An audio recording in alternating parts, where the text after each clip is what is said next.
Let's rock and roll. Okay, so yeah, I'm just gonna dive into talking about home. Probably why most of you are here is because you have a home with an older gas boiler, maybe, and radiators, maybe a combination, maybe some in-floor heating, maybe you have cooling with ductless some things, ductless ACs, ductless heat pumps, maybe not. And so what I want to do is just share based on what I've seen over the last 5 years, kind of have emerged as what I think are kind of like two buckets of options. And then we'll dive a little deeper into what those two buckets are. And I can see on the webinar there are a number of awesome, well, everyone here is awesome, but the number of really amazing homeowners who have really led the way when it comes to getting their homes off that nasty fossil fuel we call natural gas. And so feel free at the end, if we have time, to chime in. You know who you are, folks who've got air to water heat pumps. I think I counted like 5 or 6 of you guys, so it's pretty awesome. So just before I dive in, so I'm Sarah. I run a company called Goldfinch Energy, and we're a team of energy advisors. And some of you may have had an energy audit. Typically, an energy audit is unfortunately a little bit too focused on sort of rebates or loans, and that may have been your experience. However, we're energy advisors that didn't get into the business to necessarily help you with rebates and loans, although we can. But our primary goal is to help folks electrify their homes, and so our audits go above and beyond what you might have experienced as a typical energy audit. We'll actually do a real blower door test, which I know sometimes doesn't happen, and the blower door test is a really neat way to figure out where the drafts are. And we'll use some thermal imaging to actually help you see that. We'll give you a better idea of what's going on with your home, opportunities to make improvements. And when it comes to air to water, we'll help you work out options in a lot more detail, including figuring out kind of like what are the heating requirements of your home, the cooling requirements. What can those radiators put out? If they're cast iron, it's a little different than if they're modern. It's a little different than in floor. What does that mean for sort of switching to say an air to water? So I'm kind of jumping the gun a little bit. So just sorry, briefly, as far as Goldfinch Energy, we've been around for about 5 years now. We've worked with over 1,500 homes. This is actually last year's data, so it might be more like 2,000 now. And good chunk of them help them install heat pumps. Our experience, most of those numbers are air to air, but I would say probably around, well, I looked at the data last night, it's about 6% are folks who have hydronic heating and have gone with the heat pump as well. Number of solar installs, and number of homes that have been able to get off the gas entirely and give the middle finger to Enbridge. So 2 options for heating when it comes to folks with hydronics. So number 1, I would call full electric. And so I'm going to get into a little deeper in the next slides, but a full electric system means that you don't have any fossil fuels. You can get off gas entirely, and there are heat pumps that can extract heat from the outside air and transfer that to water, and then you have already sort of a water circulation system in your house, whether it's radiators or in-floor heating or both. And so these heat pumps are amazing, and they're very common in Europe. And the technology's come a long way. They'll work really well, even up to minus 30 degrees. And so definitely an option.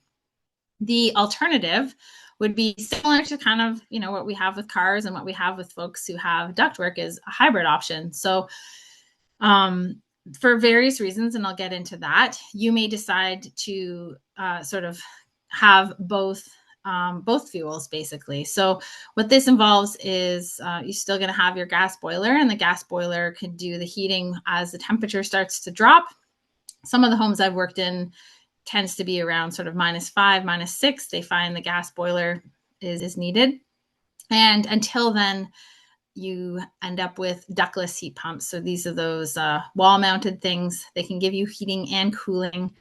And they'll do, kind of your spring and your fall heating, but may not be able to kind of keep your house comfortable as it starts to get colder outside. So full electric and hybrid, I'm going to dive a bit deeper into those. But, generally I would say there are kind of a few things to think about if you're sitting here and you're wondering what to do in your home, and a couple things would be, do you have cooling? Is that part of your plan? Is that part of your need? How if your home is 100 plus years old, like most of our homes are in Toronto, what has been done to help the home do a better job of keeping the heat in? Meaning, is it drafty or not? Does it have insulation? Are these windows original, or they've been improved over time? And then what is your sort of distribution system? Is it cast iron radiators? Is it a mix of floor and cast iron? Is it newer radiators, the fin style?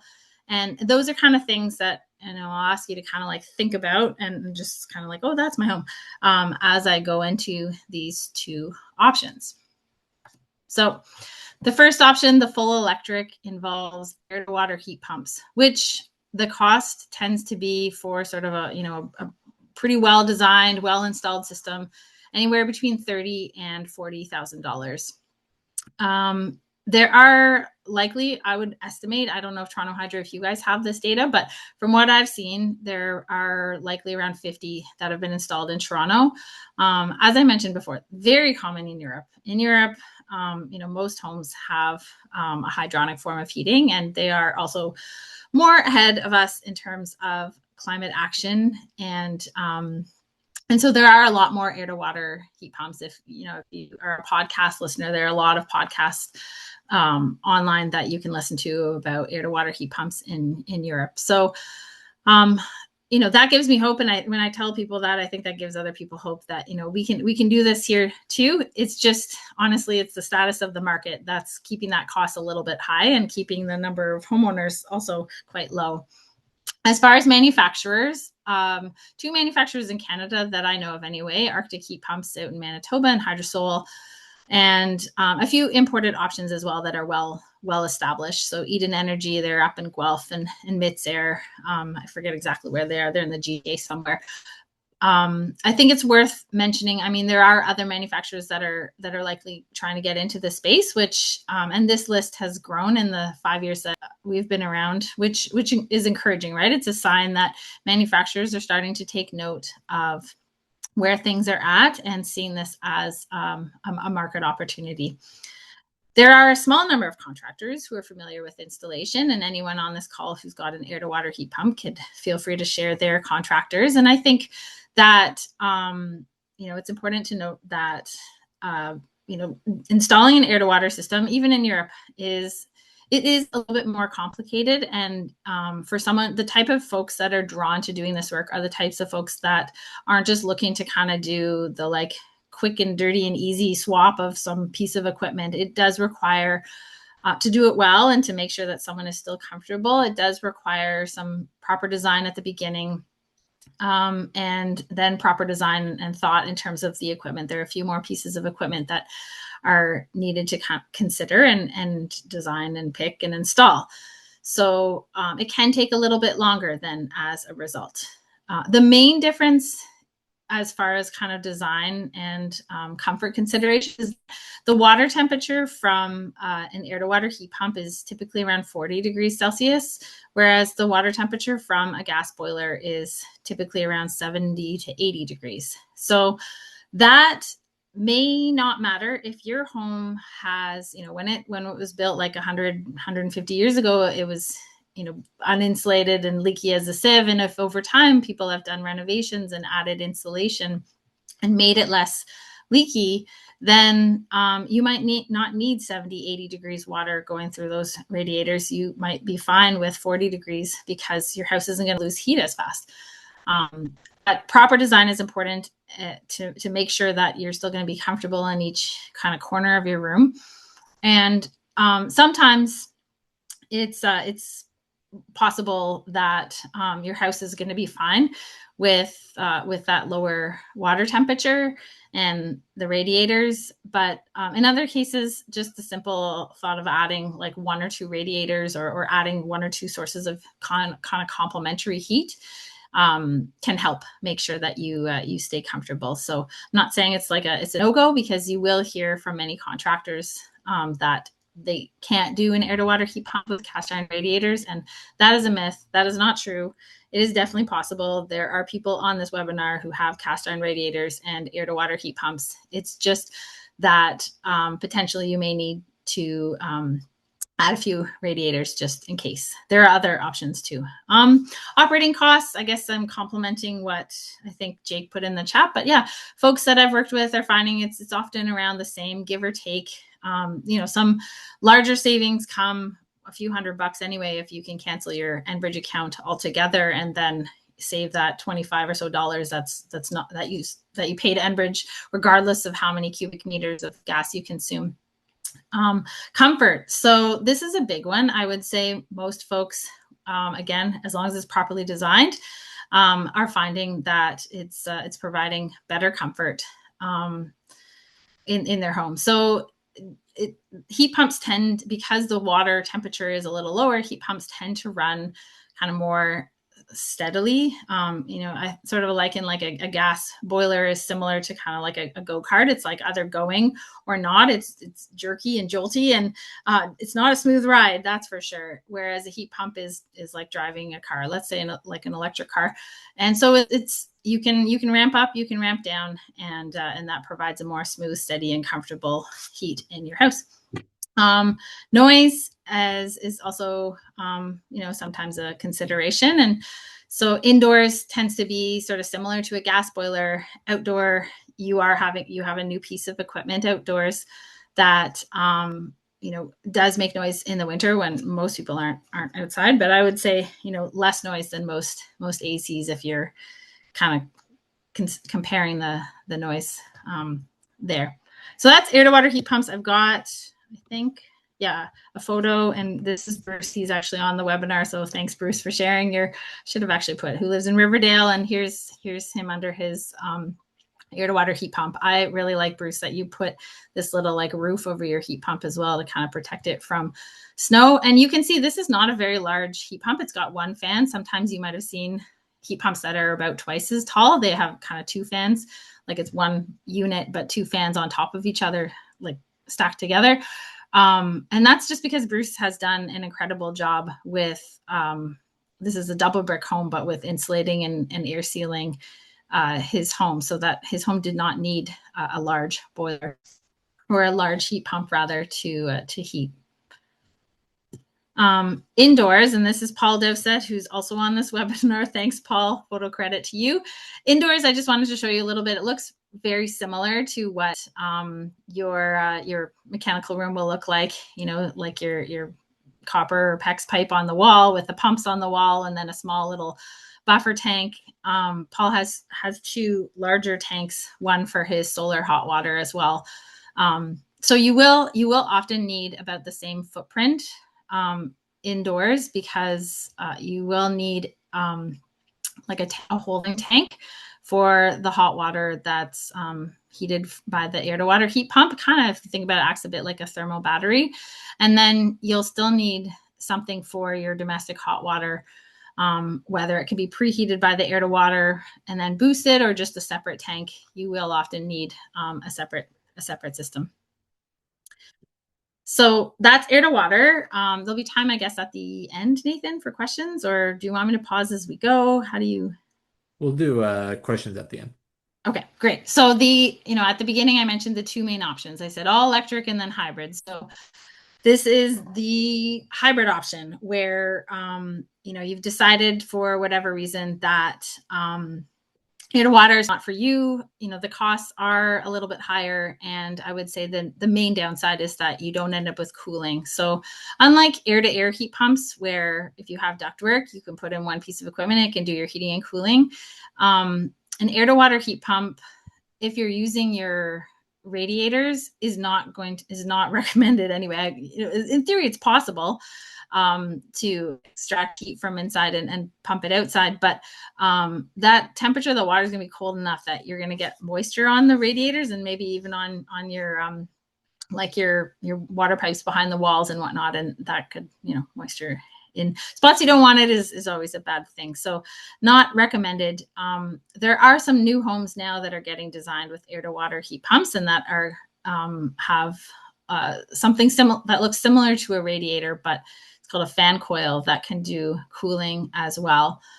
So if you're in the position of you're on this webinar and you're building a new house, I haven't really spoken to that, but that would be an option to incorporate cooling. But if you're looking to retrofit your existing home, cooling with an air to water heat pump is not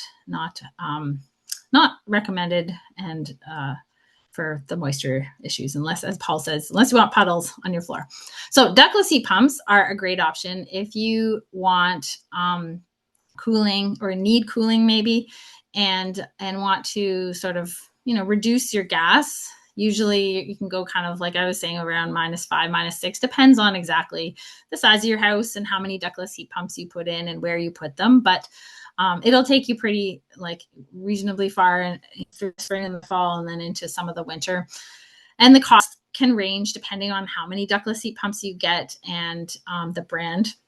But you're looking between $15,000 to $25,000. I've seen folks actually spend $30,000 when they get a ton of ductless heat pumps. Ductless heat pumps have been around the longest out of all the sort of the categories of heat pumps, because we've had homes with radiators that need cooling, and this has become an option over time. And a lot of folks that have old ductless heat pumps will have the old non-cold climate ones, so they're not going to be very efficient. Temperature starts to drop below zero, and often quite costly to heat with. But these days, with good cold climate heat pumps, they are a great option if you want some cooling and want to reduce your heating. So like I said, they're going to provide you some air conditioning, about half your gas consumption. It is difficult to get entirely off gas, so you could, but it really depends on sort of the size of your house and the amount of insulation and leakiness or not lack of leakiness in your house. If it's just a fairly small house and it's open concept, then, and it's been reasonably well insulated, then one ductless heat pump could keep all the corners of your house comfortable, like on a single floor. But if we're talking about older, grand, beautiful double brick homes that aren't well insulated and have many different rooms, then which is often the case in the homes that I've worked with anyway, that have hydronic heating, then barring plastering a bunch of ductless heat pumps on every floor, it's going to be really hard to get entirely off gas. I was just in a home last week that I think, Michelle, you're on this webinar, and we worked together with this homeowner who has an older gas boiler, and they really wanted to get all the way off gas, but ended up with they have a 3-story home, and sort of the top story is like a kind of a half story, and they put one heat pump on each floor, and are finding already that like on the main floor anyway, they put the heat pump kind of in the kitchen where they tend to spend a lot of time, and they're already finding that the front entrance is quite chilly. So they would add another 1 or 2 if they wanted to get entirely off gas and keep that floor comfortable for sure.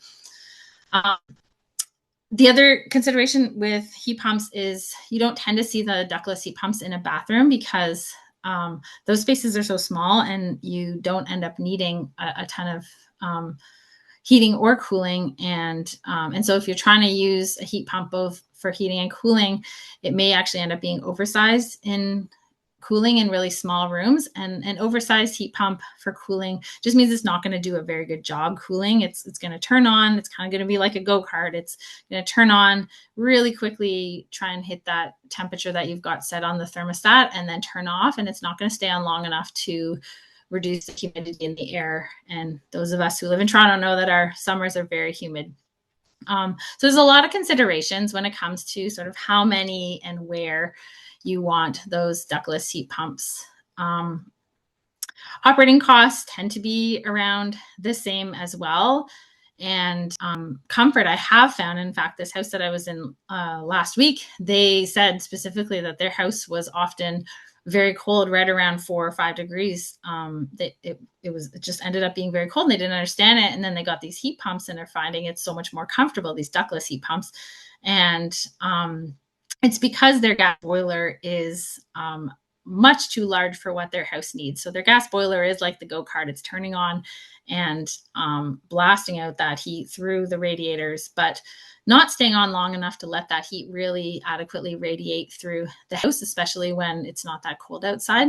So their ductless heat pumps have done a great job of keeping them comfortable this fall.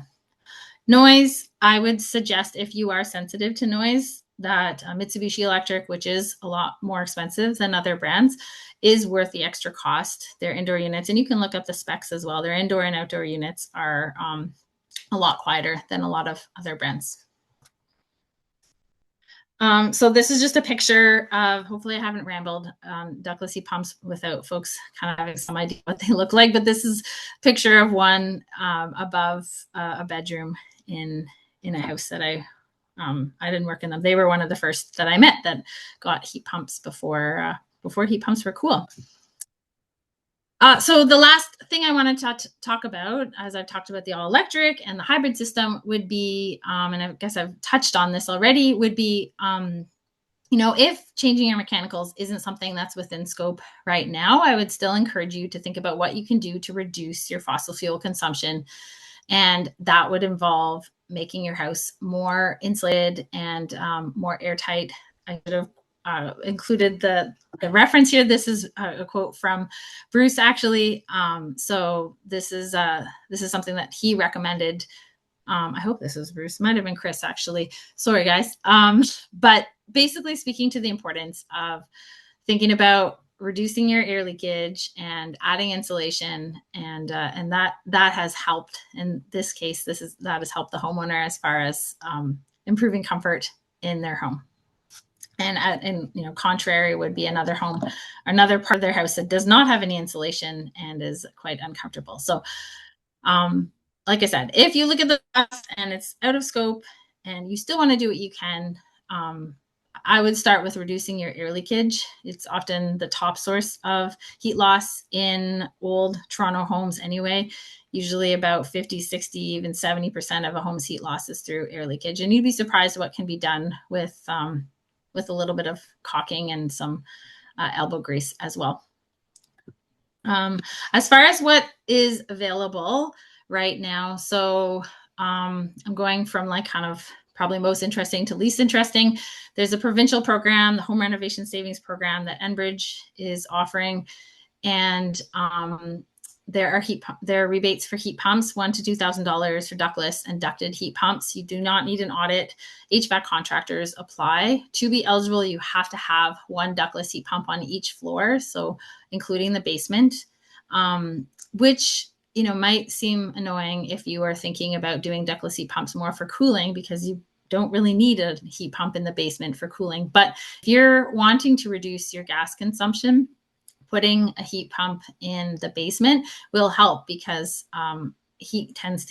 warm air is more buoyant, it rises. And so we actually need more heat in the basement than we do on the top floor. So you're going to use that ductless heat pump in the spring and the fall, and not in the summer, but in the spring and the fall. And that'll help you get reduce the amount of time that you're using your gas boiler.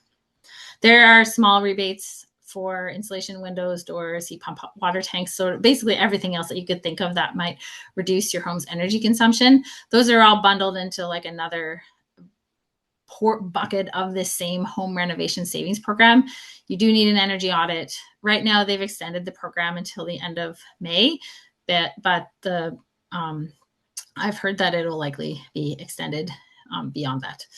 And typically, you might be sitting there saying, well, like, why is Enbridge offering these programs? They do so reluctantly. They're mandated by the Ontario Energy Board to use ratepayer funds to help incent folks to reduce their gas consumption. So there tend to often be a program offered by Enbridge, and it has different names and slightly different rules, but they tend to be a little bit more consistent than other rebate programs, at least, although they're not often designed to be large enough to actually motivate and incent folks to do the work. But if you are going to be doing the work, it's worth knowing about them and taking advantage of them. As far as financing goes, the City of Toronto offers a loan program. It's a low interest loan. There's a 2% administration fee, and you can look up online, sort of compare the the interest rates, but it tends to be a little bit lower than a home equity line of credit. You also need an audit to access that program as well as part of the criteria. Federally, what can I say? Disappointing, and I wouldn't hold my breath. All right. On that note, I'm going to pass it back to you, Nathan.